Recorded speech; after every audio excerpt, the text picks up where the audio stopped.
So today's episode, really interesting. We got to talk with urban landscape photographer and author, Robert Landau. Yes. And wow, what he has seen over the years, what he's been able to photograph. I mean, really, he was right there on the forefront of history on Sunset Boulevard. Yeah, we decided to talk with Robert because he has a book called The Rock and Roll Billboards of the Sunset Strip. And it is a collection of these amazing photographs of all of the best billboards from the 60s, 70s, and 80s. And it has been something that we've used time and again at West Hollywood because people from all over the world want to come and see the Sunset Strip. Yeah. And that's one of the reasons why, the cool billboards there. I mean, it was so cool to hear his stories. I mean, he really was born and raised in West Hollywood. Yes. And just a stone's throw away from where he grew up is really where his career blossomed. Yeah. So, and it was a perfect time to talk to him because West Hollywood is about to celebrate their 40th anniversary of being a city. And so it has a good historical bent to it, yeah, too. Definitely. Well, let's get into the episode.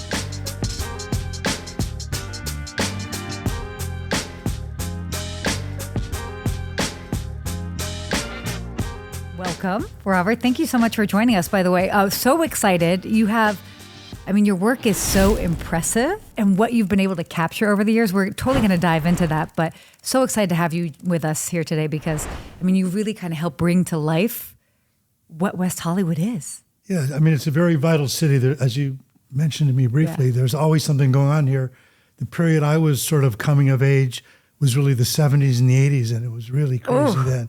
With all the rock and roll, so that's probably what we're. Oh my gosh, I can't wait to talk about that. I'm really excited, Robert, to talk to you today. As the billboards on the Sunset Strip are iconic, right? And absolutely. So that's why it's exciting to talk to you, and thanks for coming in. So why don't we start from the beginning? Yeah. You said you grew up in West Hollywood. Yes, yeah. My dad had a gallery on La Cienega, just a couple blocks from where we're now sitting. Wow. Down near Melrose Place. And we lived a couple blocks from there in Orlando. So these are my old stomping grounds. There was a bowling alley across the street. We spent a lot of time there. Yes. But I've always been from and in West Hollywood. We played in the parks here as kids. A little bit later, as a teenager, I moved just above where Tower Records used to be. I think it's Supreme now, but just about a block from the Strip. And so, really, the better part of my life has spent in West Hollywood, unincorporated and now corporated. But, Right. Yeah. I'm curious because I read your father was Australian.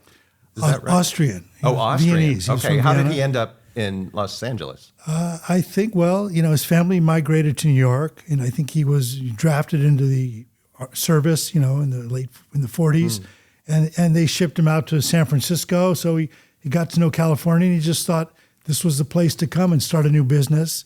And he opened a framing shop on Melrose, and I think that burned down, and all the artists got together and kind of put him back in business. Wow. And he started showing their art, and he became an art dealer, started selling paintings, and he used the GI Bill to get himself an education at UCLA. So he's kind of a self-made guy, but by the end of it, which he kind of moved back to Europe in the early 70s, he was really one of the top dealers in LA. And La Cienega in the 60s was the hub of all the art in Los Angeles. Yeah. There were maybe 50 galleries between here and Santa Monica. And once a month, they'd close the street down to traffic, and people would walk up and down the street and visit all the galleries. So that's there's neat. been some different interesting periods in this city. Yeah. Well, a lot of those galleries, obviously, the spirit of the gallery still lives. Yeah. Like down La Cienega and Melrose is still a lot of galleries. The quote-unquote design district, so to speak. Yeah, no, it's great. So, obviously you grew up in a very artistic household, so to speak. So what got you into photography? Well, we were always encouraged to make art as kids. We took art classes, and it was always presented as something important. Whereas to a lot of people, if you were home drawing, your parents say, study your homework or something. Exactly, of course. Yeah, do something where you might make a living. But no, I was always encouraged, and I loved to draw. But I think around age 14, I have an uncle who works at a camera store, gave me a camera, and I just got hooked. I just said, I can make a lot more pictures this way. Yeah. Oh, yeah, of course, right? As opposed to drawing all of them. No, I get it. I grew up definitely in an artistic household, so I totally know what that means to be in that environment where it's just, but also I think, again, West Hollywood just fosters that. I mean, Yeah. not only was it your household, but the actual community. Absolutely. All the stores, as you say, they're either design oriented or Yeah. furniture, something creative and fashion. And you always felt there was kind of a very alive spirit here. Yeah. So what then, kind of starting to dabble in photography, like what really kind of started it? Okay, wow, this is actually like a career. I'm on to something. And then leading into what grew into, I mean, your Well, that took about another 20 years. But what happened was I was always just does. passionate about taking pictures. And in the mid 60s, my folks got divorced. That's when my dad moved up to a little apartment just above on Shoreham, just above the Strip. Okay. And I went to live with him, and I had this camera, and I'd walk out on the street looking for things to take photographs of. I love that. And there would be these guys, if you're out early, in those days, all these billboards were hand painted. There was no digital, Yeah. nothing printed. The best ones were hand painted. And I'd see these guys up on scaffolding, painting John Lennon and the Beatles 50 feet long and 15 feet tall. And I just started taking pictures because not only was it visually interesting, but Yeah. that was the music I was listening to. So I course. started, taking pictures of the billboards. The Beatles were in '69, and I think the Doors were ahead of them in maybe a year or two. Yeah, but just a really little. throughout the '70s, the Strip exploded, and everybody in the rock and roll world wanted to have a billboard on the Strip. Oh, totally. It became the thing that each, artist, and it didn't make that much sense because frankly, it didn't necessarily lead to record sales. Yeah. But it was sort of an ego thing and an art thing. They were proud of the art. Mostly the art came from the record album covers. So they had this great art, and they translated it up to these giant billboards on the Strip. And it sort of became, this guy had that billboard, we got to do a better one. It became this kind of crazy thing. And I was just out there shooting them. And at that point in the 70s, every once in a while I'd have a slideshow for my friends, and that was the end use. They'd come to my house, and I'm not my going to God. say what we drank or smoked. No. but I'd show these pictures because really, if you didn't live in West Hollywood or you didn't drive on the Strip, you didn't realize this thing was going on. It Yeah. was, people would come up to go to the Whiskey A Go-Go or Tower course. Records and buy things. So they'd see it once in a while. But I was there every day, and I had to, every time I went out to go to school, I had to go along the Strip.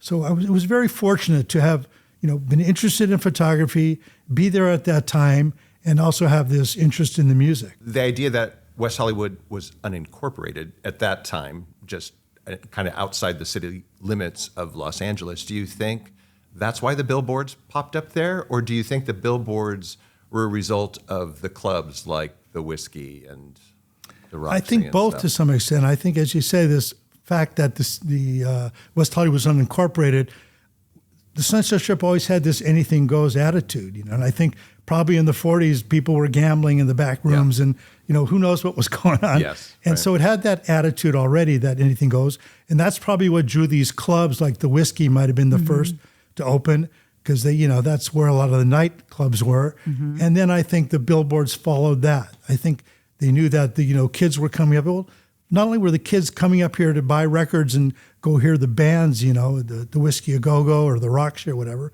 but also a lot of the people in the record industry had offices on the Strip. That was a great place for the managers and even a couple of record companies. I mean, Motown was a little further east, but there was really, in 1970s, Sunset Strip was really the center of the universe of the rock and roll world.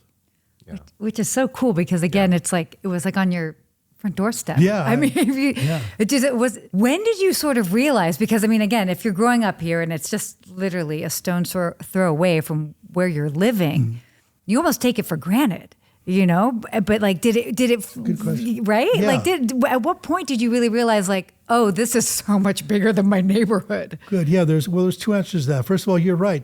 People did kind of take these things for granted. They're very subliminal. You're driving down the street. Yeah. Maybe you go, oh, there's a Joe Cocker thing. Maybe I'll check out his record. But, I was there and I noticed that if a billboard went up that I liked and I didn't take a picture of it right away, it could be gone the next day. You didn't know. Wow. They'd come in the morning and paint them over, and all of a sudden the Beatles would become David Bowie or somebody else. And if you didn't get a picture, it was gone forever. They the wood was expensive. And nobody really wanted these things, so they just painted the new message over them. They took them down.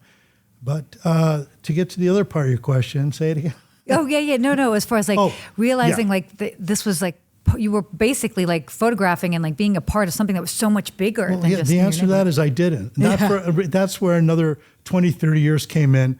I had all these pictures. I put them away. I put them in nice plastic sleeves to protect them, and put them on a shelf somewhere. Mm-hmm.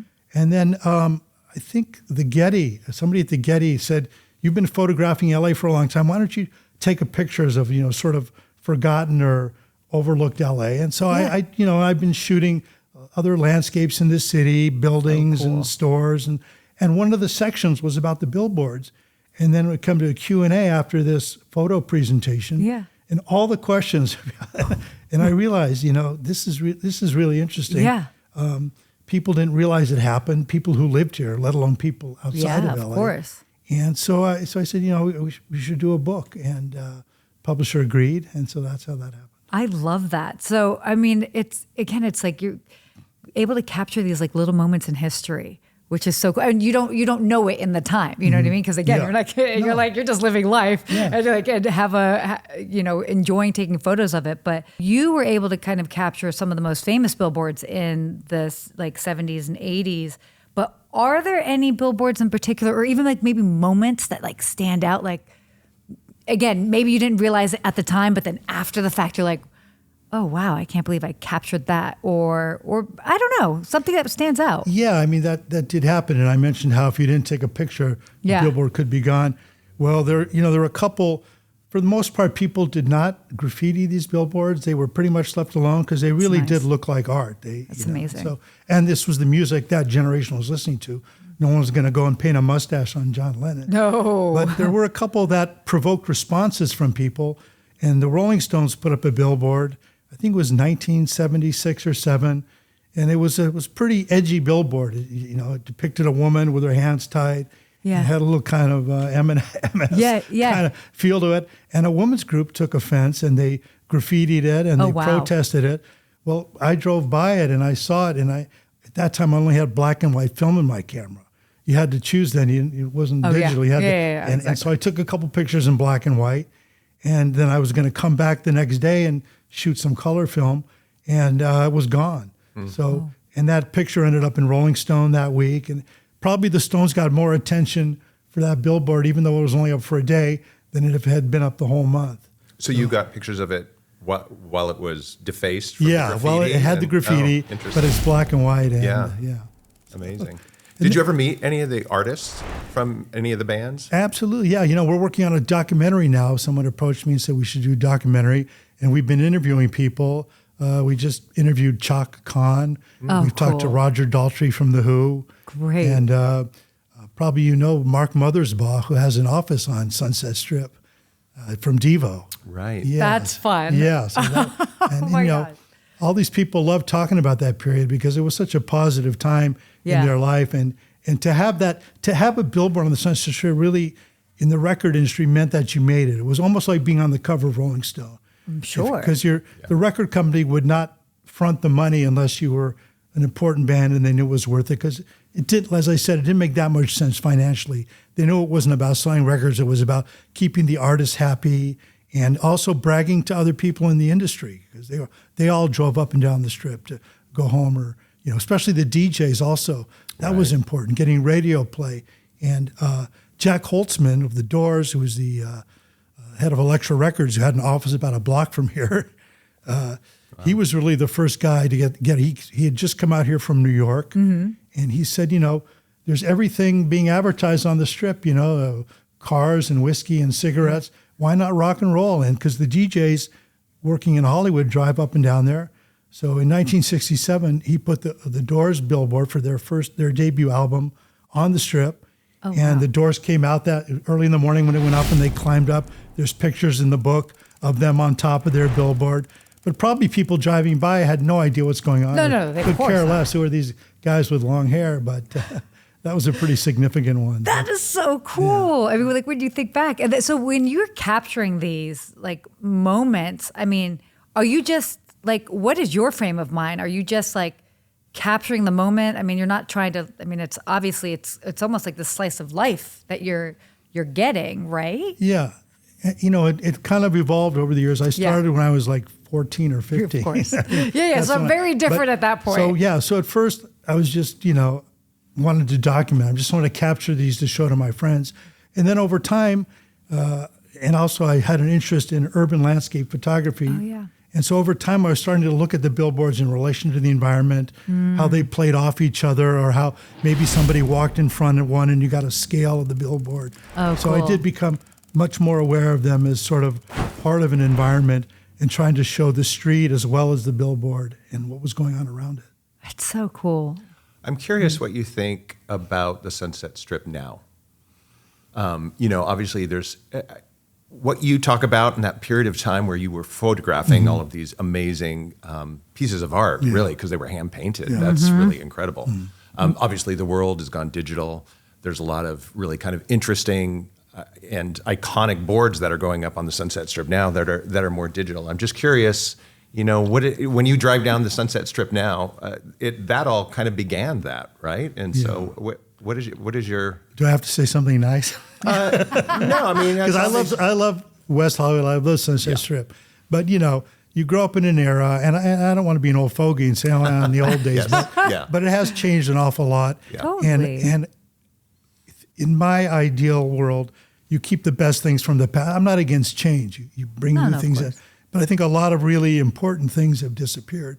Now, there's still the Whiskey A Go-Go. I think there's still the Roxy and the Rainbow Room and all that. But there's a lot of new modern buildings, so it's changed. It evolves. It has to. That's the nature of life and time. But, as a guy that was such an important period for me, my teenage and 20s. So that sort of marked me in that period. Well, I think that what you captured and what that represents still lives today. Oh, yeah. No matter what happens up there in terms of digital or how many luxury hotels get up there, the DNA of the Sunset Strip is from what you captured in here, and that's still why people go there. It's like Times Square. You go to Times Square, and that it's way different now than it was in the 70s, absolutely. but it still has that. You're right. And spirit. not just the 70s, but the period before that with all the movie stars going to these fancy nightclubs, the Crescendo and all these old great clubs, Mocambo. There are I've done a lot of research on the Strip. So in the 30s and 40s, that probably people from that period were upset when these hippies showed up on the street. They definitely were. Kind of moved them out. So it is part of the natural evolution. How do you? I mean, how often do you kind of find yourself out now looking for inspiration and taking photos? Still? Yeah, it's a little harder. I used to, I'd wake up in the morning and I didn't have to really do anything. Yeah, you just really roll down the hill. Put the camera, walk down to the Strip, see what's going on. Exactly. But I've always been kind of curious, and I love to travel. I've done a lot of travel photography too. I work with a guy named Peter Greenberg, who I'm very familiar with Peter probably Greenberg. Know Peter. I do. I do. We travel all over the world. We were the King of Jordan and the President of Mexico. Wait, then you were on those. Okay, we'll talk more after. But so fun. No, so I'm very curious, and I don't like to set up. I'm not really a studio guy, and I like to kind of wander the streets and see what I find. And I still, nowadays I get out maybe once or twice a week and just take my camera. I'm actually doing a project with the city of Santa Monica right now, so I've been spending a lot of time there. That's so cool. So how would you? I mean, you really know West Hollywood inside and out through the years, through your life as well too. If somebody hasn't been here before and they're like, how would you describe West Hollywood to someone who has not been here before? Like, what's the whether it's the vibe, the feel? What is it about this city? I think if you want to get in touch with what's new and what's happening in LA, this is the place to come. And maybe it was Melrose in the 80s, the Sunset Strip at different periods. But I don't go out clubbing, but I'm imagining there's a great club scene here. Probably really good restaurants that I need to explore some more. Yeah. But I think this is the place to come and get your feet wet in LA and then explore. Exactly. Well, it really is this cultural hub.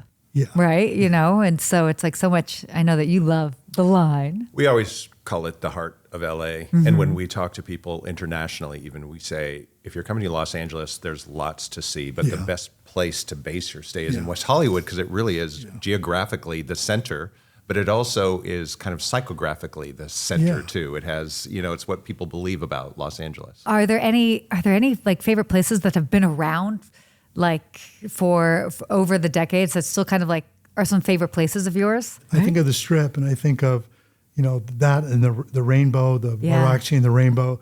It's actually, I didn't go there for a long time. I'd go and drink there, but it actually has really good food. It's just it's a fun place to hang out, and it's got that old rock and roll vibe going on. And then the Chateau Marmont is a great place if you can go, up there once in a while and dine or whatever. Totally. It's a tough question. There's a lot of places. Oh, no. You can't choose just one. Yeah. I mean, aren't we so lucky that we don't have to just choose one?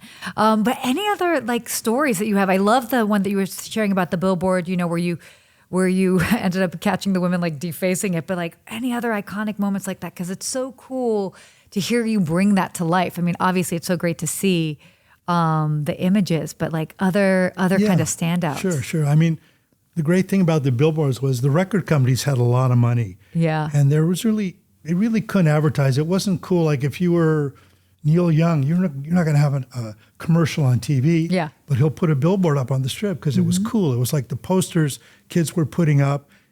There was kind of this anti-commercial sentiment in my generation. Yeah. So we felt like everybody's trying to sell you something. Yeah, of course. And so these did not have that vibe. They kind of had that thing. So again, the record companies had all this money. And so not only, like a lot of times, they would do sequential campaigns. Oh, okay. They would put a billboard up on the Strip. You had no idea what it was, and that was intentional. And then over time, they would change it or add something on. Like a good example is one day a billboard is up there, and it's just a white painting of bricks on a wall. And there was no, music. It didn't say anything to me. And then every time I'd pass, they'd take a few bricks off.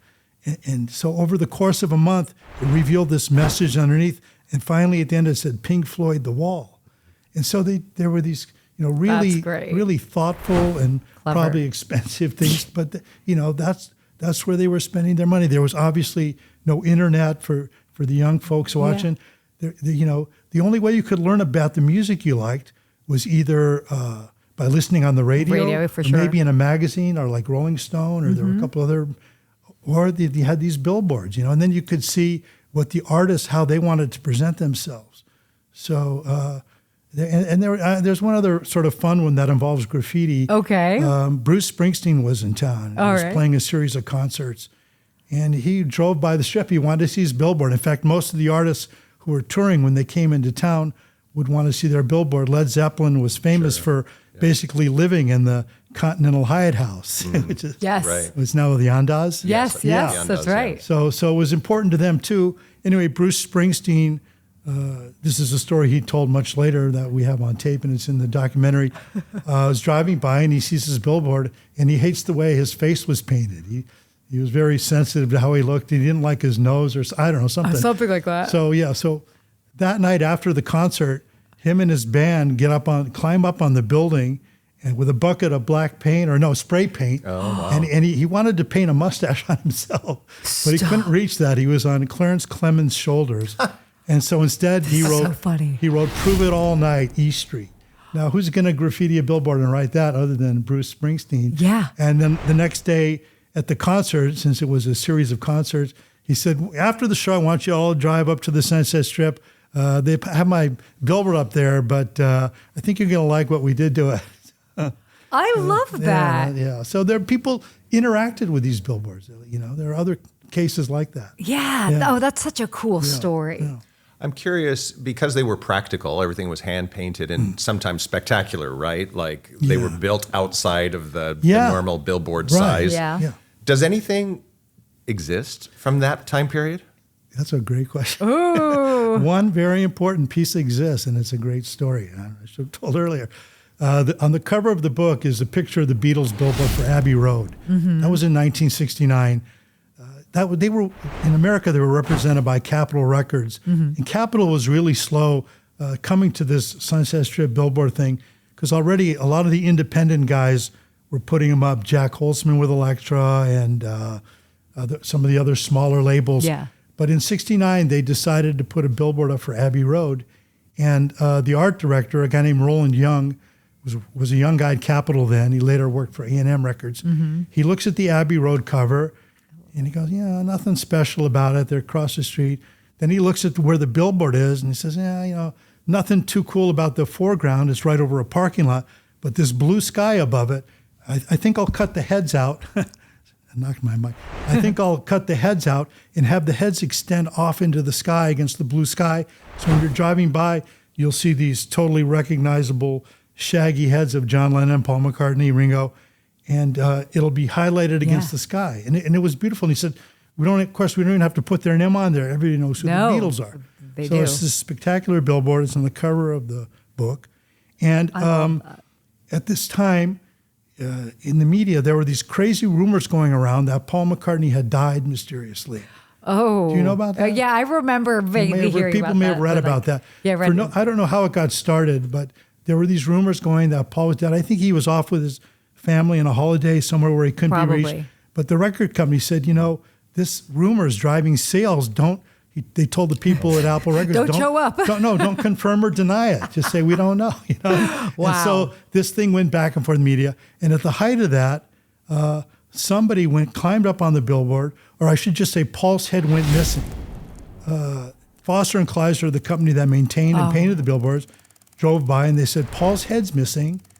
They call Roland Young, the art director who designed the billboard, and they say, hey, Paul's head missing. What do you want us to do? And they said, we can paint another one and have it back up in a couple hours. And he thought about it. He was a very clever guy. He says, no, don't do it because Paul McCartney is dead. It'll get more attention like this. Feeds of course, the he rumor. was right. Feeds That's the rumor. so cool. Yeah. So anyway, I know it's a long story. It's great. Okay, good. Okay, good. So anyway, cut to the books coming out. That was 1969. Yeah. The book comes out, 40-something years later. Yeah. And I was getting into Facebook and all that, and so I make a post, as a way to get interested in the book, I'll say, if anyone can tell me what happened to Paul McCartney's head, I'll give him a copy of the book. Not thinking that, anybody would know anything. Anybody would know. But what did you find out? Would cause some interest. Well, I get an email back from a guy saying, I know what happened to it. I have it. I took it on my 17th birthday. Oh my God. I'm in my Stop. 60s. That's so cool. Yeah. He says, come out to my house and bring a copy of the book. Oh my gosh. We drive out. He lives out in the valley. And we get to his house, and there hanging on his head is this beautifully cut out wooden, painting of Paul McCartney. And it's the one from the book, on the cover of the book. It's the one in the billboard. And, thanks to him, a little piece of that got preserved, because you asked if they got preserved. Normally they didn't. Yeah. That's the only one I know of. And I put them together at an opening with the guy who painted it, and he signed the back of it. So it's probably a pretty valuable relic. And so he still has it. He has it in his home. Oh, that is so neat, though. That's worth something. His name is Robert Quinn. Oh, okay. Interesting. Give him credit. Right. Thanks to him, there's a little piece of That's this. interesting. But that's the only piece that you know of that exists from any of that there stuff. may be others. Anyone could buy them, but you had to pay for the cost of the wood. Yeah. You'd think that And the you had record to store companies them. would have wanted to keep some of them. You'd think, but I guess in those days you didn't really think about that. No. It was a piece of advertising. Yeah, it and was a when it's piece of done, advertising, you're done. And it was like on to the next, which is so crazy. Like all of that artwork that would just be painted over. Yeah. Thank you for capturing them. That's a great story. That's a great story That is about a that. very cool story. Wow. We'll encourage everyone, obviously, to get the book, because I do think it's fascinating, and it covers the period of what time roughly? Well, it really began in '67 with Jack Holtzman and the Doors, and then it went very powerfully through the '70s into the early '80s. What happened in the early '80s is MTV comes along, and all of a sudden, that's where the advertising budget goes, because Money was going into videos. they had to make a video, and then you could reach a global audience through TV, which really these billboards reached a really local audience, and they had their moment. So there's a definite arc to the billboards between '67 and, let's say, '81. And some of the last artists to have billboards who I think of as new wave, I know it's old now, but people like Elvis Costello and the Eurythmics. There was kind of a change from the hard rock, or I don't know classic rock, let's say, was becoming kind of more new wave. And some of those artists, the Knack, the Motels were a local band, had really interesting billboards that looked quite different from the more classic rock bands of the '70s. But that was kind of the last hurrah. And every once in a while, I think Daft Punk, they were, they loved it, and they did a billboard. And very recently, the Rolling Stones, their last album, they had an album come out after 7 years. Yeah. And their song they made their single called "Angry." Have you seen it? Yes. Yeah, they said, and the guy who made it said, I was inspired by Robert's book. It's a car driving up and down Sunset Strip with a model or an actress, and the Rolling Stone billboards come to life. I love, and so you go by, it and is unbelievable. Here they are from one period performing. Yeah. It's a great video. I'm sure you can find that on Google. It really is. I and didn't it was, realize there was a connection to your absolutely. book, but it is a total homage to. It was a French director. Those billboards on the strip, and they come to life as they're driving down the street. It's very cool. Yeah, he said he'd read the book, and he'd been waiting for the perfect opportunity to do that. And then when the Stones called, he suggested it to Mick, and they said, "Yeah, we like it." And the Stones had 4 or 5 great billboards, and always again a little edgy. So. Life-inspiring art, or vice versa, when somehow it works. Yeah. Circling back. I was going to say, it's circling back for sure, definitely. Yeah. Well, aside from, I know that you kind of mentioned your other book that's coming out, but anything that we should be on the lookout for, that's what's coming up next for you?